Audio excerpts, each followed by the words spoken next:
Hi everyone, it's Elizabeth from Strange to Go, and in this video we are going to explore the murder of Ruth Wheeler. Ruth Wheeler grew up in poverty, but that did not stop her from following her dream of becoming a stenographer. At the age of 15 in 1910, young Ruth graduated from the Merchant and Bankers Business College with her diploma in stenography.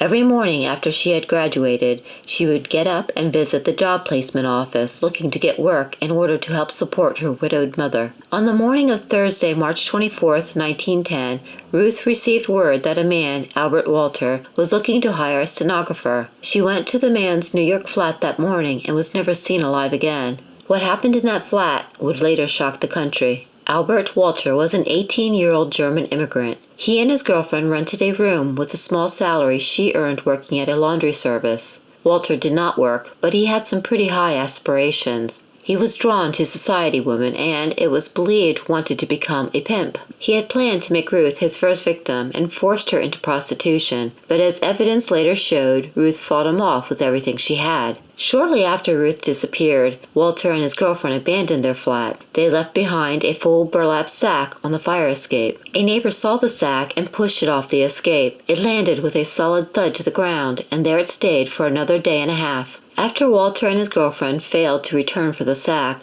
the neighbor went down into the courtyard and opened it up. To the man's horror, he found the charred remains of Ruth Wheeler. The neighbor brought the police to the scene and told them about Walter and his girlfriend. They immediately went up to the flat and searched the scene of the murder. According to one report, the apartment reeked with the odor of kerosene. There were oil stains in front of the newly painted fireboard that hid an open grate. Fully dressed, the girl's clothing and hair had been saturated with kerosene. The fireboard had been removed and the body thrust up the chimney in a standing position. When the match was touched to her, she burned like a torch. Ruth's murder was beyond brutal.